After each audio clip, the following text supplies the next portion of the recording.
Now, turn boxes don't have to have suction fit lids. They can have screw-on tops, like this little box, which is made of the quaintly named timber dead finish, which is an acacia which grows in the middle of New South Wales or up into Queensland in Australia. Now, from this piece of French boxwood, I'm aiming to make a very similar kind of box. This is a rough turn blank, pretty dry stuff. As always, I true the blank using my favourite peel scrape cut with a skew chisel, then use the long point to true the rim, which I chamfer slightly inwards.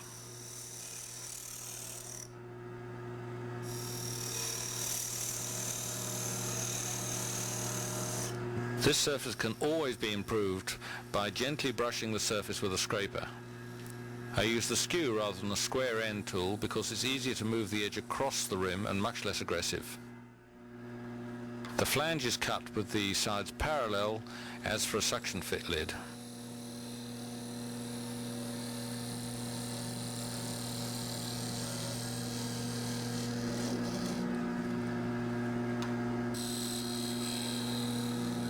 Then I can swing the tool around to smooth the end grain.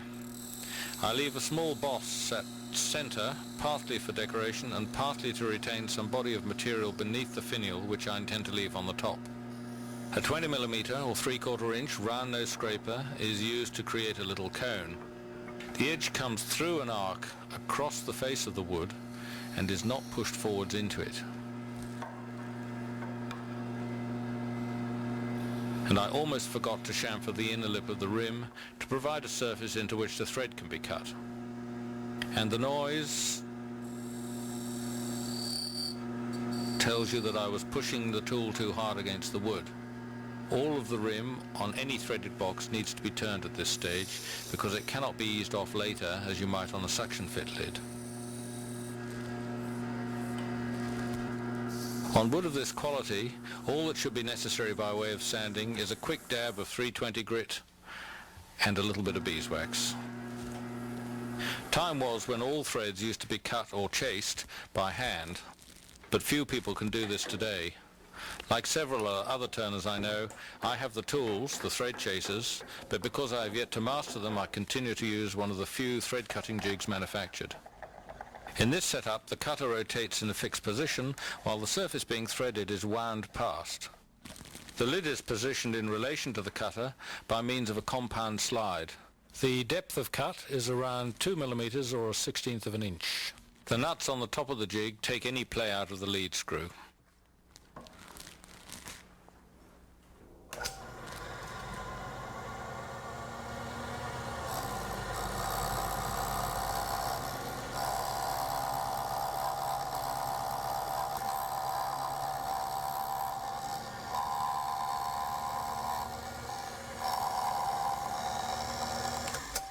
Now I'm going to have to unscrew that because the cut's not quite deep enough, and you do that with the machine switched off.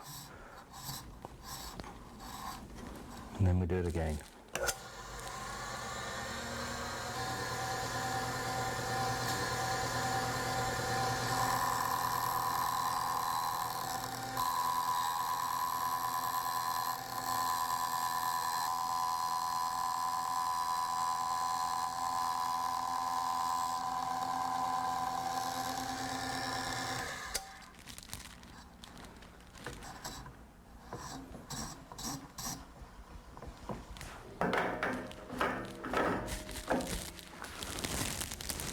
Now I need to just put a little chamfer on the inside of the rim here.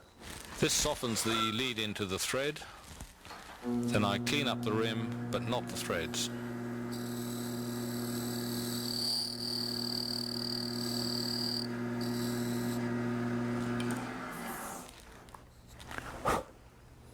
Looks a bit better.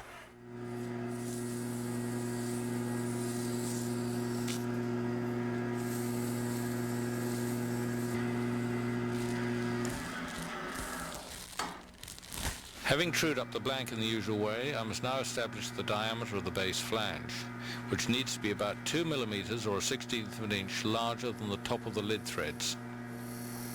I prefer to err on the side of caution here. I can always take another cut if it's too big. If it's too small, I have to start another box.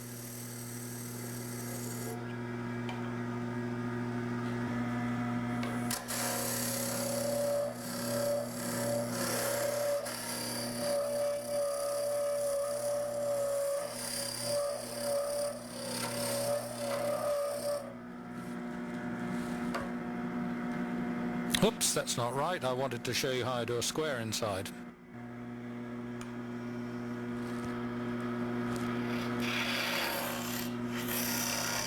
Having established the diameter of the flange, I finish the inside, which in this case is to be square. The scraper is a 20mm 3/4 inch wide and square-ended.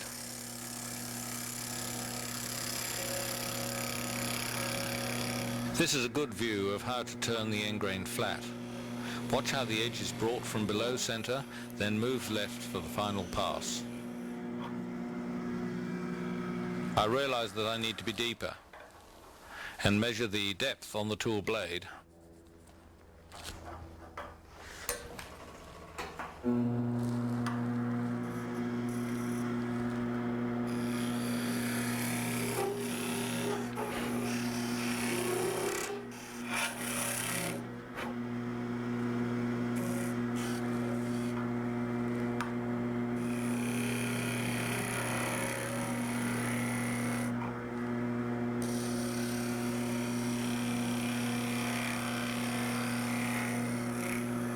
Then sweep the slightly curved edge across the end grain to make it flat.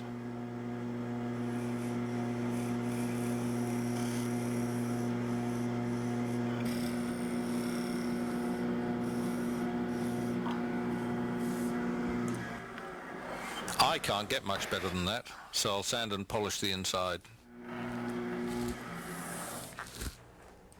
With that done, I'm almost ready to cut the thread. But first I need to reduce the wall thickness so I won't obstruct the cutter at the end of the pass. So here we are back at the Klein jig to cut the male thread and ensuring that the chuck is on tight. Tightening the nuts on the lead screw, then position the rim of the flange just clear of the cutter.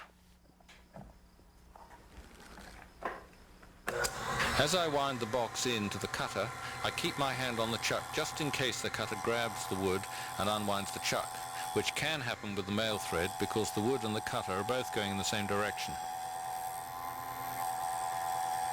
You need to cut only 1.5 rotations here because there's plenty of thread on the lid.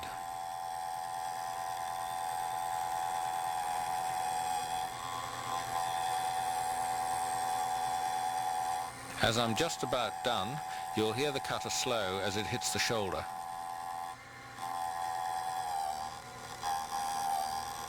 And that's something I'll need to return later. Oops. I need to take a bit more off.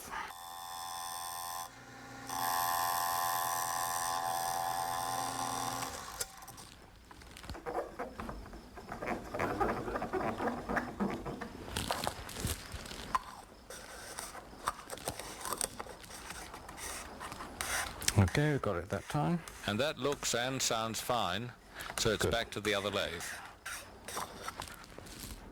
The first task is to clean up the shoulder.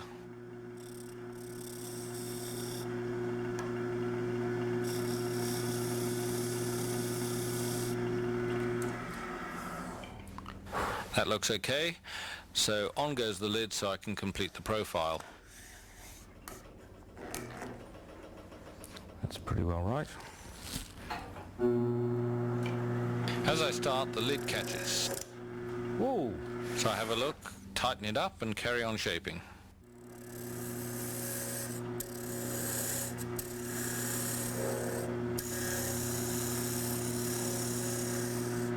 The lid and base are slightly out of alignment, so I need to cut a small V-groove on the join, which I will later round into a bead.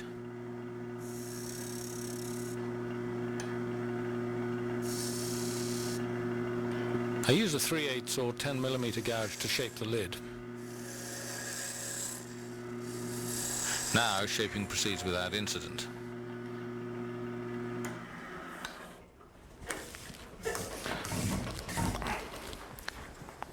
I just need to check how much room I've got to play with.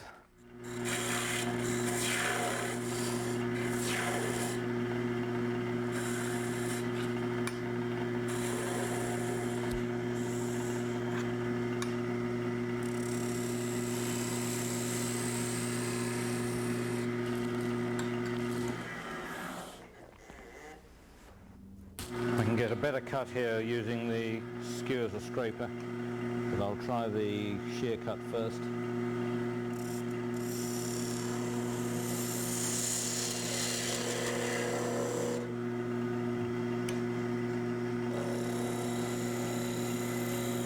But as I scrape the end grain, you'll see an even smoother surface develop. You don't need small tools for small details. This is a 20mm 3/4 inch skew chisel. Then I use my favourite 10mm 3/8 shallow gouge for the top knot.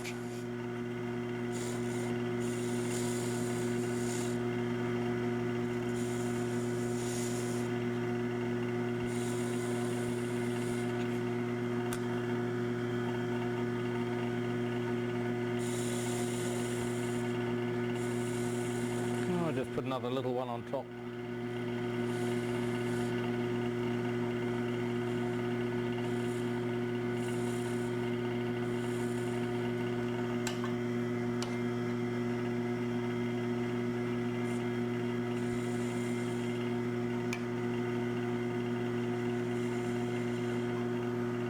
I think that would look better with a slight curve in it, so I'll put that in.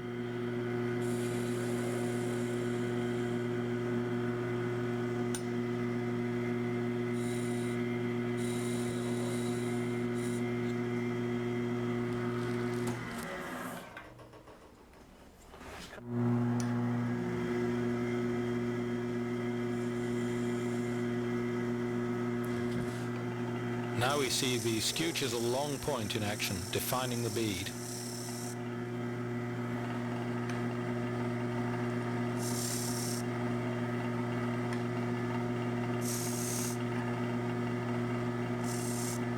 For really detailed work, I now use 3x magnification clip-on lenses. You have to work with your head pretty close in, and there's not much depth of field, but that's a small price to pay for being able to actually see what you're doing.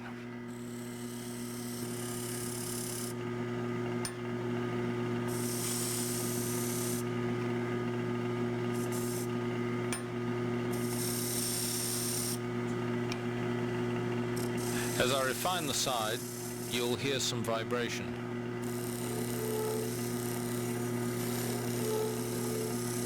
Which indicates that I'm pushing too hard.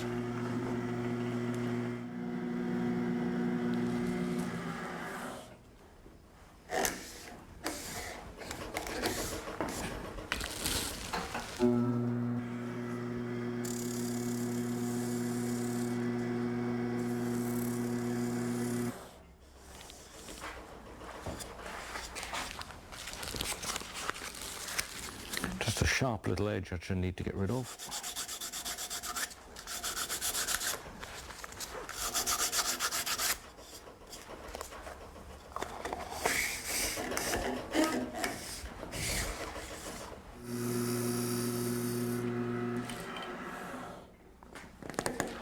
It's okay.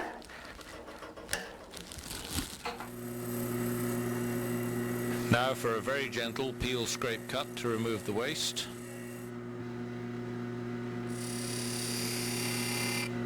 And some delicate skew long point work to create some beading around the foot of the base.